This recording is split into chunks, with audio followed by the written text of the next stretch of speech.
So class, this is the part 2 of the introduction to bones. Here we will discuss gross anatomy and gross structure of your bones. So for the gross anatomy of the bone, we will first discuss the bone classification. So there are two types of your bone. You have your compact bone, or also you're called as cortical bone. Kaya siya naging cortical, guys, kung naaalala nyo po, the term cortical means outer layer, cortex, okay?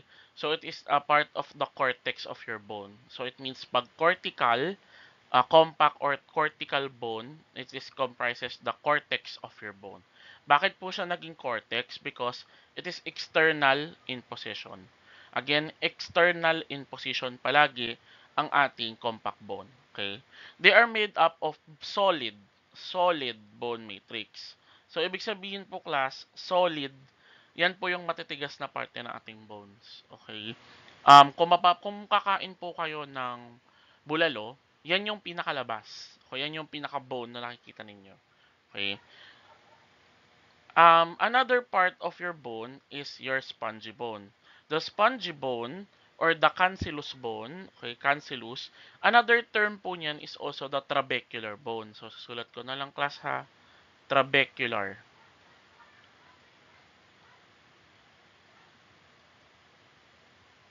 Okay.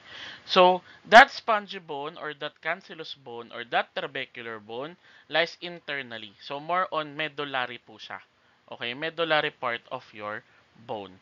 And it is composed of tiny bunching bony spicules na tinatawag pong trabeculae. Okay, that trabeculae gives us the term trabecular.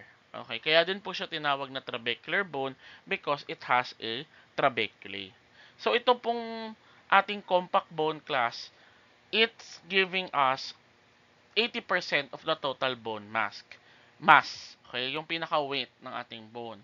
And the deeper areas sa tinatawag po natin na cancellous bone ay 20% ng ating bone mass. Bakit po ganon? Bakit hindi na lang puro compact, ba't hindi na lang puro spongy? Kasi kapag puro compact, heavy, mabigat, okay? Ngayon pa nga lang sa mga heavy gut na mga tao, nahihirapan na silang gumalaw. Paano pa po kaya kapag puro cortical bone na lang yung nakikita? And also for the spongy bone, so spongy bone, class, are soft. So kapag soft naman, 'di ba, parang wala naman kayong para kayong mga jelly. So mukha kayong mga jelly ang itsura natin kapag puro naman spongy bone ang meron. Again, we have compact or cortical bone, and sa cancellous bone, tatlo po 'yan, spongy, cancellous or trabecular bone. Pero lahat po 'yan iisa lang sila. Okay, class, so this is the picture of your trabecular bone. Class, ang trabeculae, it is the space between these holes. Okay, so sir, nasan po yung trabeculae dyan sa part na yan? This is the trabeculae.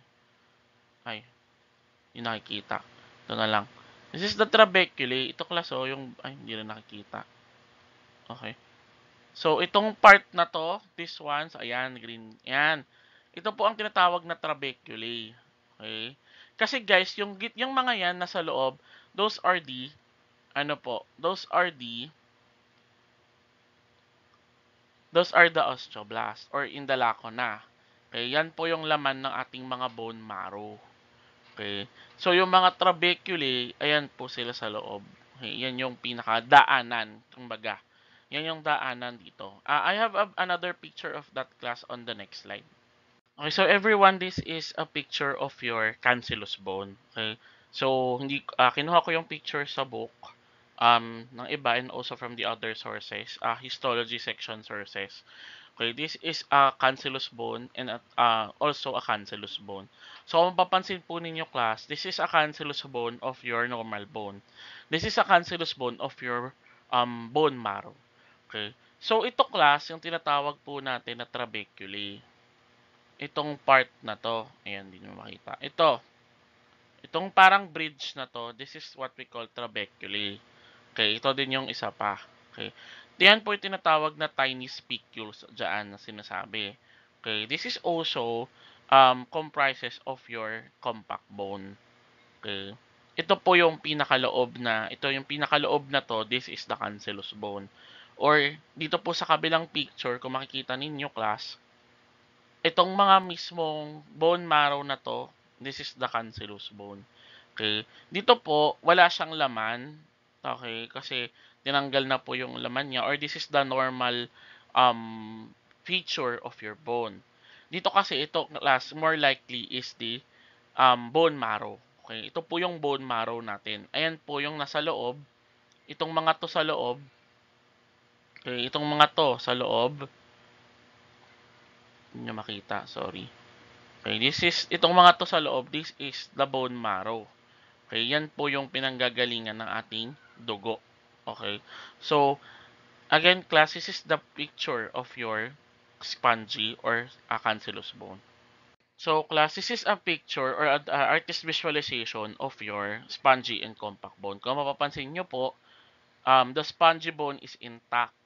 Okay, mapapansin nyo po, the spongy bone is really intact. So, ito po ang spongy bone side niya. Okay, itong linya na yan. And then, everything here po sa kabilang side is the cancellous bone. So, mapapansin nyo, class, meron po siyang mga daanan. Okay? Or mga butas. And those butases or those holes can also put in the vessels. Kung mapapansin po ninyo, from the compact bone, merong isang maliit na kanal dito, okay, that our bone or our vessels can travel. Okay? Kaya po, ang ating bone marrow, siya ang production ng ating blood. The bone marrow will put that blood here in the vessels. Okay? Kaya kahit sabihin natin na bakit ang tigas-tigas ng bone natin, ang sabi nila, diyan nanggagaling yung dugo. Because yung mga cancellous bones po natin or yung mga ating bone marrow is made up of cancellous bone na itong mga cancellous bone natin ang bibigay sa atin ng production of blood. Okay, kaya po ang itsura nito, kung mapapansin niyo, from the hard compact bone to a very soft spongy bone. Yung mga butas kanina nakikita po ninyo, um those are also the house of the blood vessels in the spongy bone. This is an electron microscope copy of your um, compact bone. So, ayan po class, yung totoong itsura ng inyong compact and cancellous bone. So, from the compact bone, ayan po ang itsura niyan. Ayan yung pinaka ano na yan, that's the compact bone. Okay, so more likely po, ito ay diaphysis. Okay, diaphysis po ng ating um, long bone. Okay? So, itong part na to, yung diaphysis kasi that is the pinakagitna o yung hinahawakan natin pag kumakain tayo ng chicken. 'Di ba may hinahawakan tayo na leg part. Pag may hinahawakan po tayong bone, that was the diaphysis. So, itong part na to, diaphysis kasi class has the um, kabilang maliit na part ng bone natin. Okay? So, ayan po yung ating compact bone. Itong kabila naman, this is the cancellous bone. So, anong pinakamagandang picture dito sa ating araw-araw na buhay? Ang pinakamaganda pong picture nito sa ating totoong buhay ay ang ating bulalo. Okay, so kapag kumakain po kayo ng bulalo, yung pinakamatigas na part, that's the compact bone. Yung kinakain natin sa loob, that was the cancellous bone. Yan yung yellow bone marrow. So, ito naman class this is the topic for the forms of the compact and cancellous bone. So, forms, ibig sabihin po, they are mixed of compact and cancellous bone. So, unang-unang bone na nakikita natin to form the compact and cancellous bone is what we call the woven bone or the woven bone. This woven bone is also called as the primary bone. Okay? Bakit po siya tinawag na primary bone? It is the first bone to appear in an embryo. And it also appears during a bone fracture repair.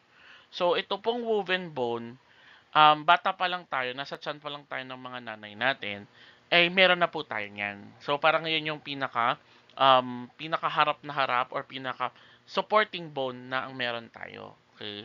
So, that was the bone in our head, maybe, ng mga times na bata pa tayo, mga times na maliliit pa yung mga kamay natin, yan po ay woven bone pa lang. Okay? Pag lumalaki po tayo, adolescent period or magiging bata na po tayo, that was the time na napapalitan na po siya ng susunod nating bone, which is the lamellar bone. Okay?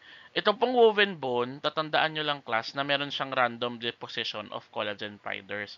Wala po siyang shape. Okay? May yung isa kasing bone natin class, may shape yon. Itong woven bone, wala siyang shape. So, bahala. Ang itsura niya, parang bara-bara. Kung makakita po kayo, natatandaan nyo class yung dense irregular connective tissue. Harang ganun yung itsura niya ngayon dito sa woven bone. Hindi siya naka-arrange katulad ng dense regular connective tissue na may arrangement, 'di ba? Dito sa woven bone, wala din siyang arrangement. So, parang labo-labo sila. Okay? Also, ang kailangan nyo pong tandaan dito sa woven bone is that meron po siyang low mineral content. Okay, low mineral content. Bakit? Kasi nga po, this woven bone is the soft bones. Pinakamaliliit na bone pa lang yan. So, wala lang masyadong mineral content. Ibig sabihin, hindi po, ano ba ang ginagawa ng mineral content natin or ng ating inorganic compound? Hardness of the bone. Tama. So, dahil maliliit pa to, hindi pa to mga bata pa tayo nung meron tayo nito or ginagawa lang to for bone fracture repair. So, malababa po ang kanilang mineral content. Okay? So, meron din po silang higher proportion ng osteocytes. Bakit? Kasi nga, the osteocytes will help us, okay, on the bone matrix. So, marami pong integrity of the bone matrix. Okay? So, yung mga osteocytes na yan, na meron dyan, puro osteocytes lang po sila. Yung mga woven bone. Okay? Puro laman ng osteocytes. Okay? Pero, ang mga woven bone class, yan po ay nawawala. Okay? Yan po ay nawawala dahil nga embryo lang. Okay? Yan po ay nawawala kapag tayo ay matanda na or adult na tayo. Okay?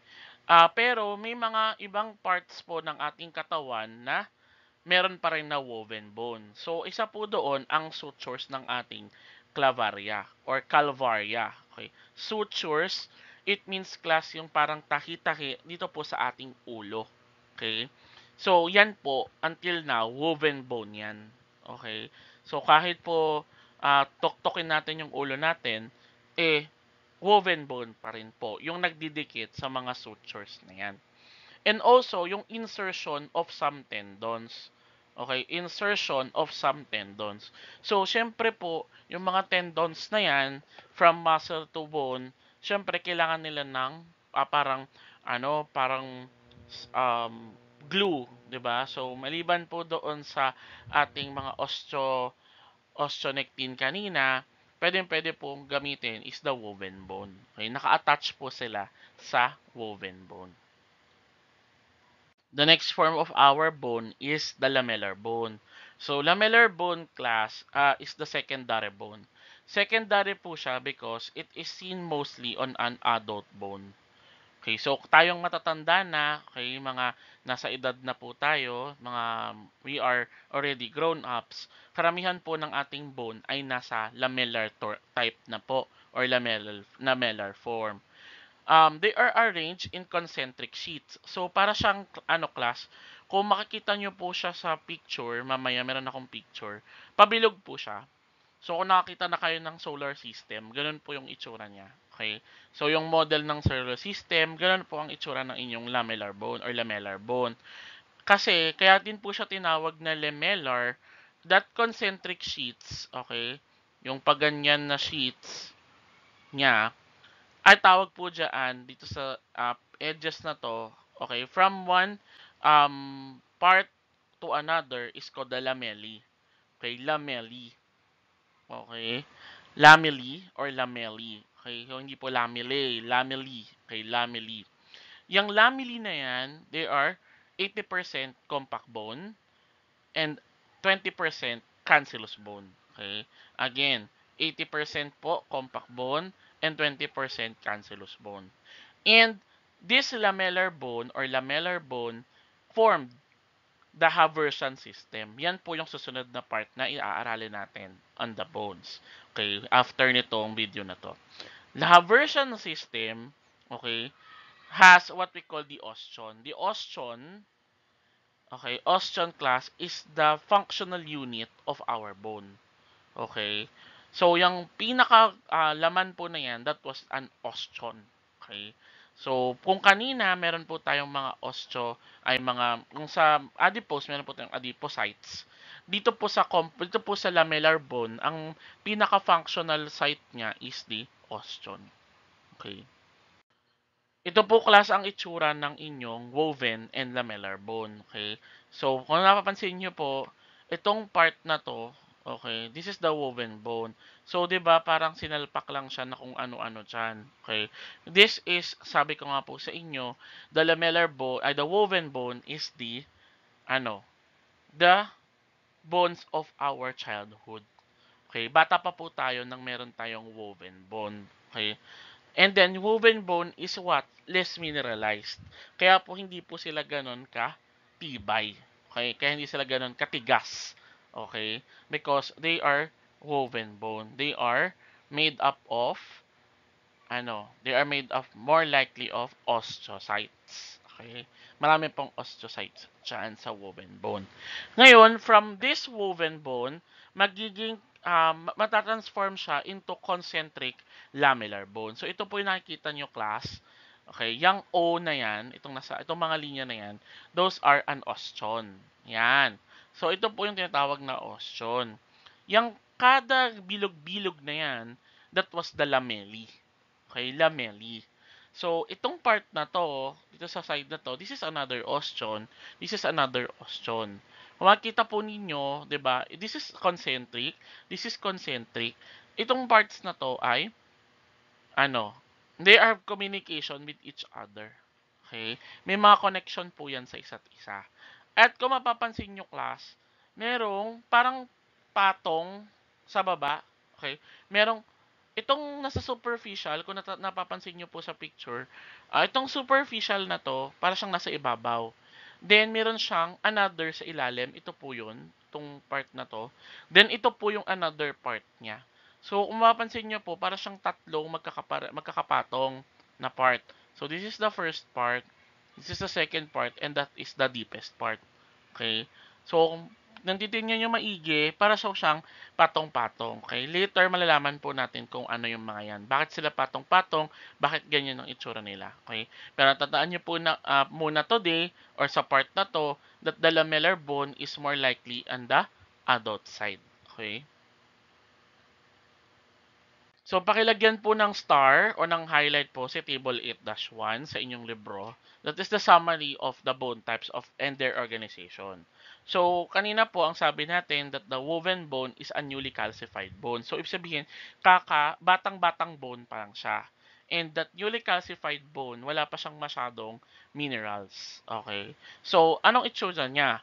Irregular, ayan po, sabi ko sa inyo, irregular and random arrangement of cells and collagen. Okay? Para siyang nahahawig, class, sa itsura ng dense irregular connective tissue. Okay? And also, they are lightly calcified. So, ibig sabihin, may mga konting calcification na po na nagaganap sa wooden bone. Pero, hindi siya ganun ka-calcified because it has less material for calcification. Ang calcification material po natin ay calcium hydroxyapatite. Okay? So, wala po silang masyadong ganun pa. May ilan lang sigurong bits of that chemical in their surrounding or in their matrix, pero hindi po yun talaga fully na na-develop pa. Saan po sila makikita? They are on developing and growing bones. Okay? So, kapag yung bones nyo talagang nag-grow pa, may makikita po kayong mga woven bones. Mga bata, for example, syempre, may mga developing and growing bones pa yan. And hard callus of bone fracture. So, mamaya, we will having a topic for repair on the part 3. Okay, so, iyon po yung aaralin natin. How this callus is formed. Okay. Hindi po yan yung caliculass sa kamay, ha. That was um, parang ng bone na mag inflammation, okay? Alam ko may topic tayo nito nung nakaraan, inflammation. So, parang yun yung gagawing guide para po mabuo ulit yung bone. Okay?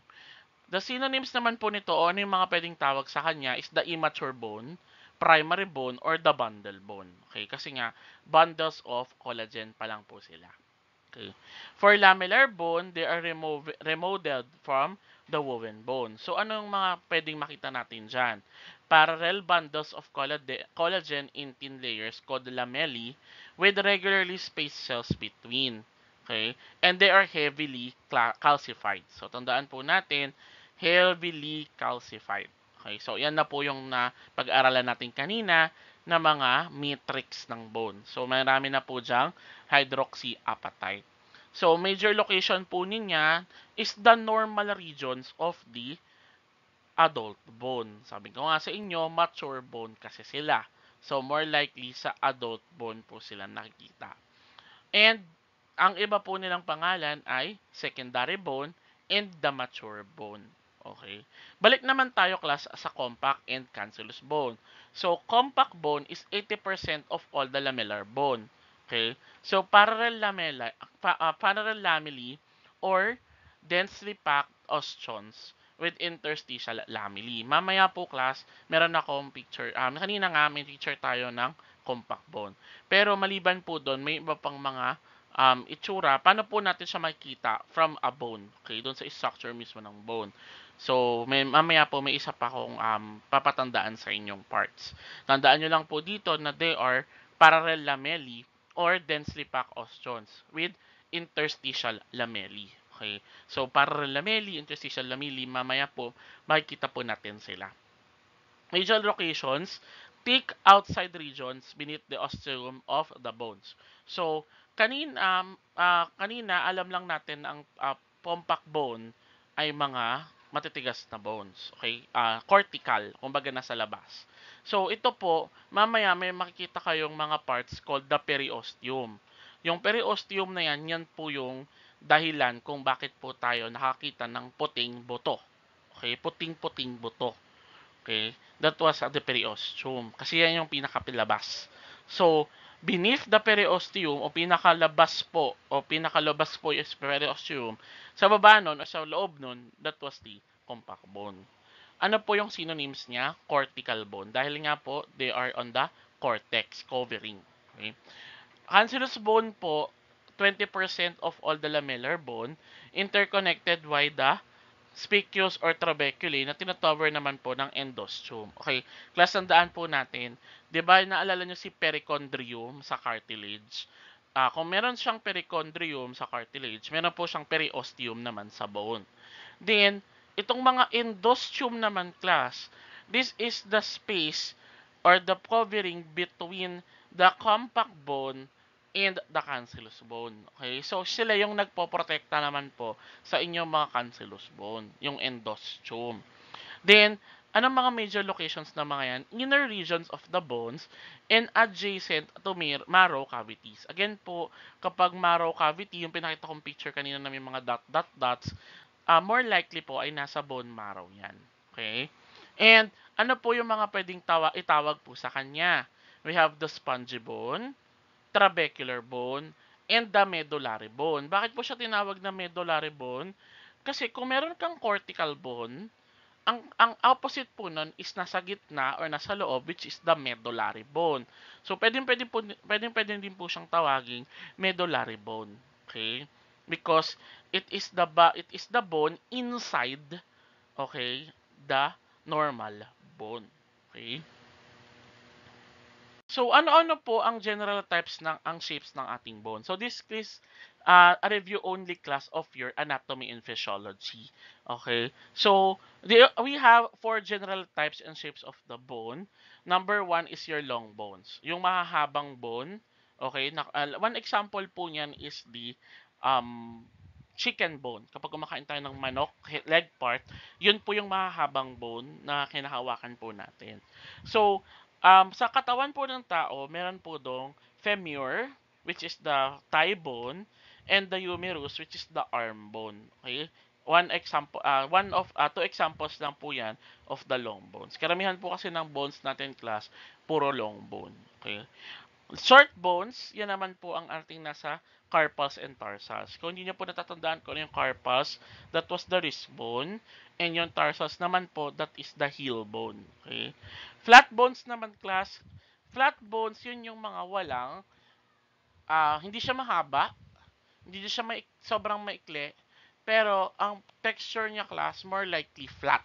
Katulad ng papel. Okay? So ano-ano po yung mga flat bones na yan? Una po is yung sa ating ulo. So yung ating skull bones, they are considered as flat bones. And yung ating dibdib, okay? Di ba mapapansin nyo sa mapapayat or sa mga butot balat, meron silang buto sa dibdib, okay? They are also um, what we call the sternum. Yun yung gitna ng ating ribs. Okay, so that bone is classified as the flat bone. Okay? And irregular bones o yung ang mga bones na hindi nagka-classify doon po sa apat na yun. Hindi sila flat, hindi sila short, hindi sila long. Okay? So they are irregular bones and they have shapes. Okay, may mga shape po sila nakakaiba. Like for example, the vertebrae. So yung mga vertebrae natin, meron silang tinatawag na processes. Okay, mga processes yung nasa gilid-gilid nila. Okay? Kaya po tayo kapag hinawakan po natin yung buto natin sa likod, meron parang dalawang buto na nakasama and then yung gitna parang depressed, tama? So that was yung buto na yun, that was the processes. Okay, yan po yung mga tinatawag nating processes ng ating buto. And the hip bones class, kung natatandaan nyo po sa inyong anatomy, ang mga hip bones ay circular. Okay? Nandiyan yung iliac crest, the ilium, di ba? So, yan po yung mga shape ng ating bone. Again, class, just a review. This is a picture of your different kinds of bones. We have the long bone, humerus of the arms. We have the short bones, the carpal wrist. We have the parietal bone of your skull. Yan po yung nasa gilid na part. Okay? That's the parietal bone. And the irregular bone or the vertebra. So, tingnan nyo po yung itsura ng vertebra natin, class. Hindi siya sumaswak dito sa tatlong to. So, it was an irregular bone. And class, ito pong part na to, yan, that is your hip bone. Okay, so since this is your hip bone, anong ano sa hip bone? Irregular bone din po siya. Okay. We also have what we call sesamoid bones and yung isa pang bone pero hindi po natin siya pag-aaralan dito. Okay. More on anatomy and physiology po kasi 'yon. Pero ang pinapatandaan ko lang sa inyo is this is a bone. Okay, ito po iba't ibang parte ng ating bones. Okay, gross anatomy of a bone. This is gross anatomy of a long bone class. Okay, gross anatomy of a long bone. Bakit po? Because itong picture na to, madalas nakikita natin sa long bone. Itong mismong picture na to, this is a long bone. Okay.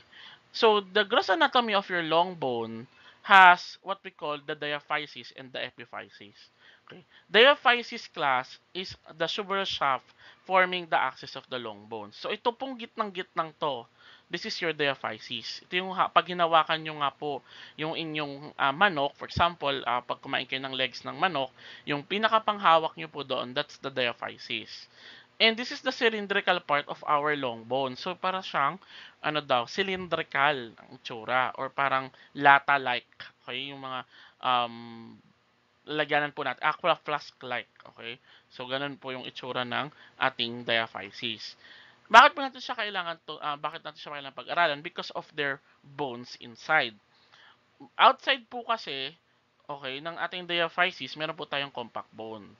Okay, again, periosteum. After ng periosteum, that's the compact bone.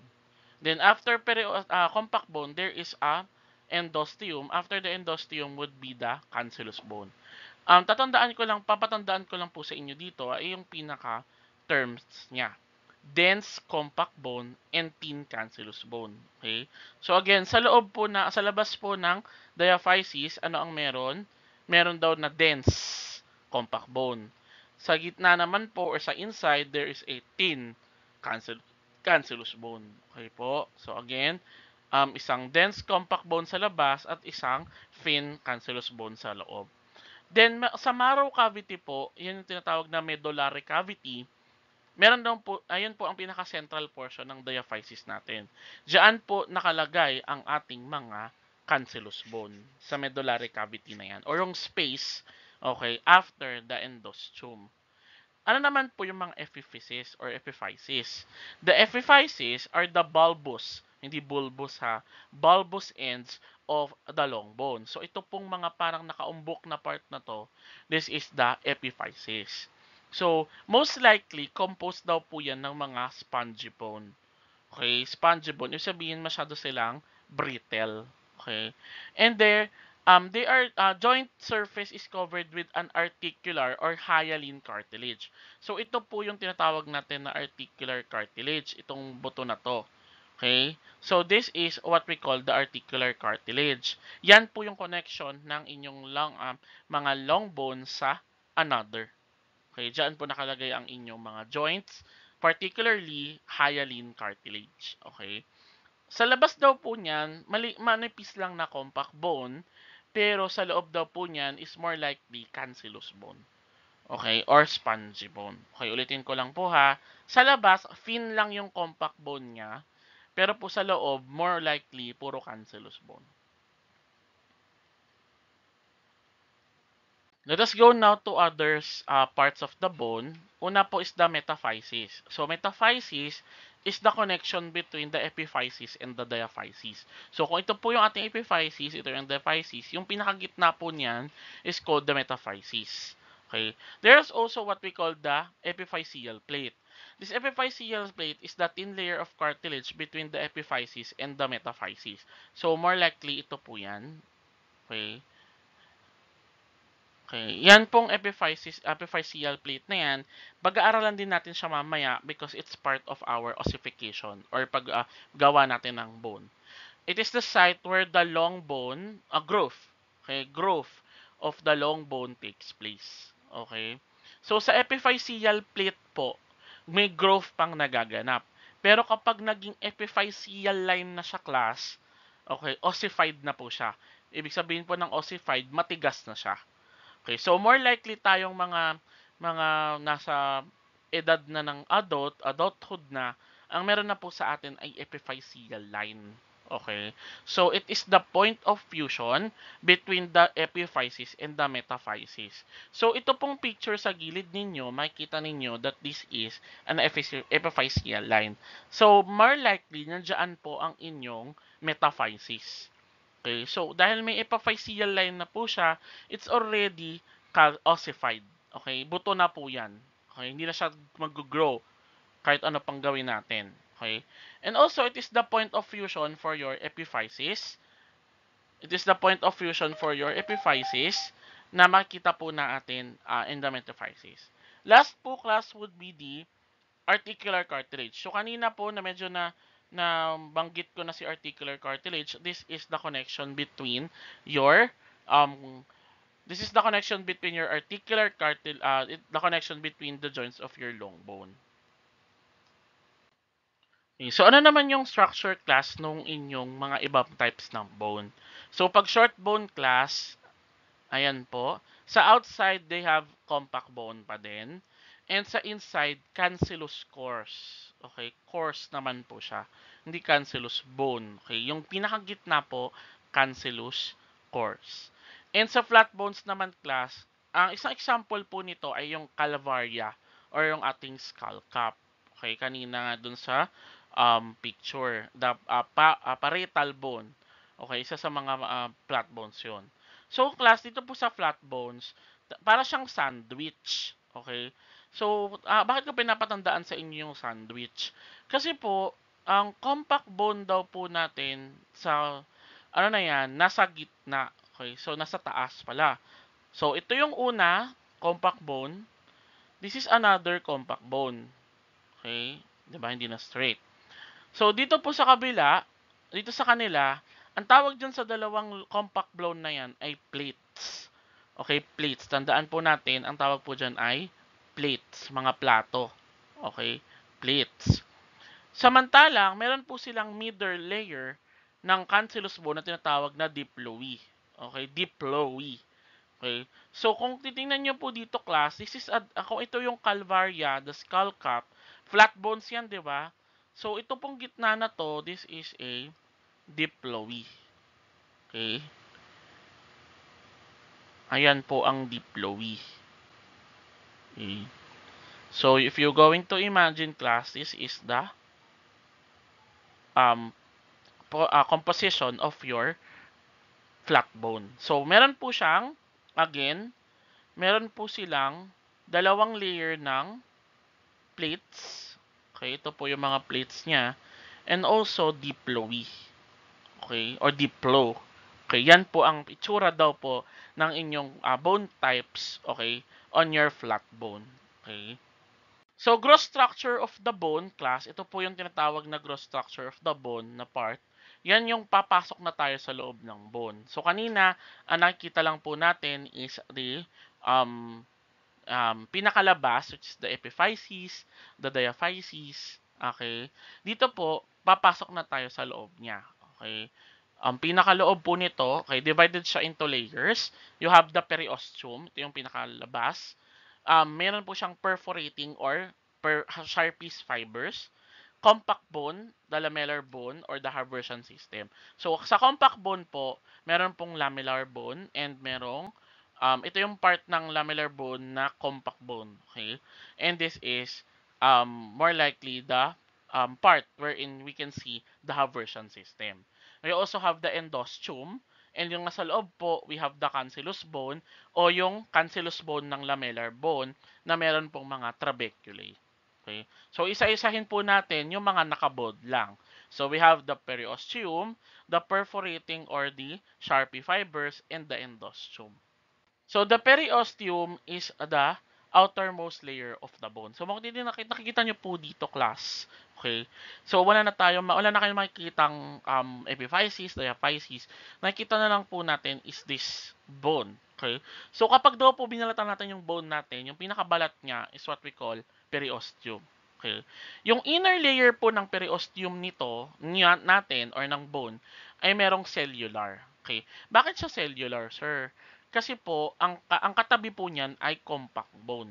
Okay? So, kung katabi niya compact bone, ano naman ngayon? Diba? Bakit kailangan kong malaman? Okay? Because, it has what we call the osteoblasts.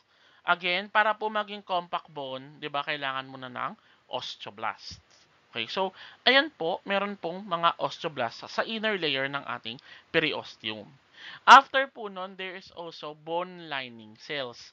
'Di ba? Yung mga osteoblast na wala na pong silbi or wala na silang capability for synthetic activity, anong meron sa kanila? They will becoming either parts of the osteocytes, mamamatay, o kaya po mapa-flatten to become part of the bone lining cells. So, meron pong mga bone lining cells dyan.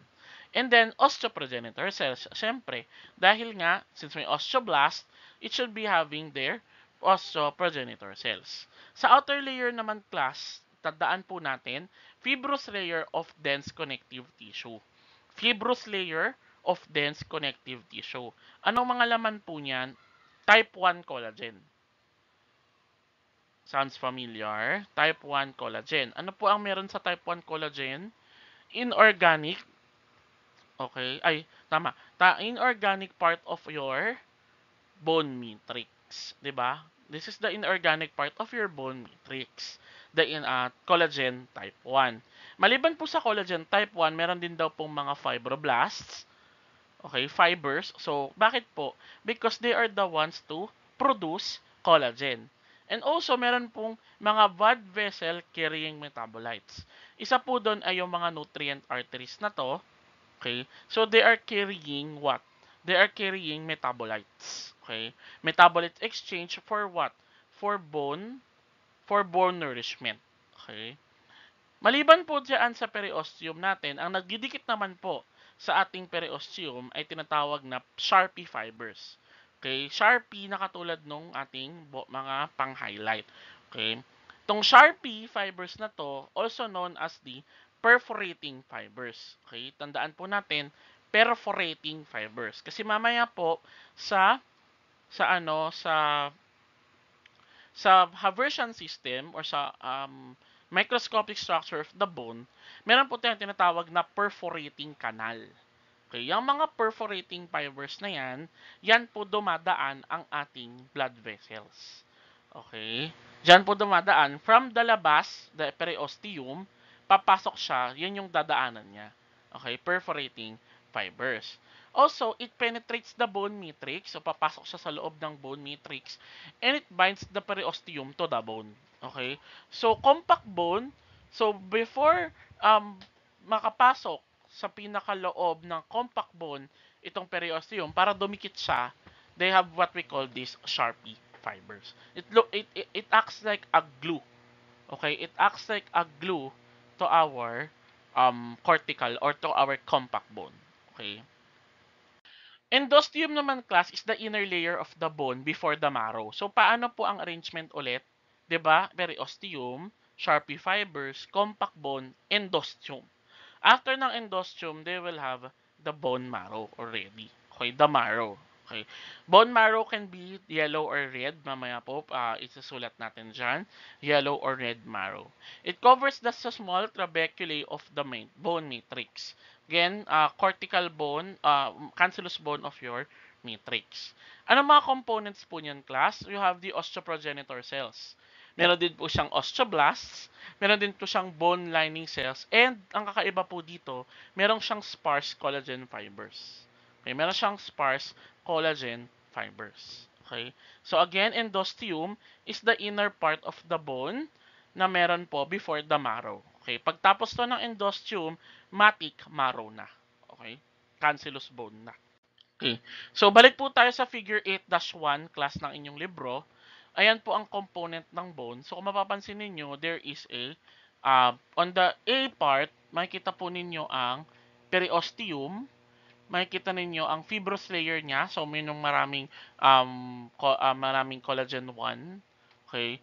And also, the cellular layer na maraming fibroblasts. Okay.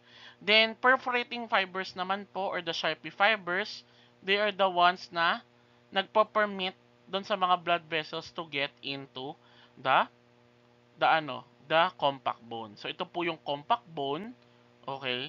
And then from that compact bone, there is also an endosteum. Dito po yung makikita, class. Okay, yan yung lining or um the covering of your bone before we go to the cancellous bone. Okay, so just endosteum, then may mga laman na po yan sa loob. Okay?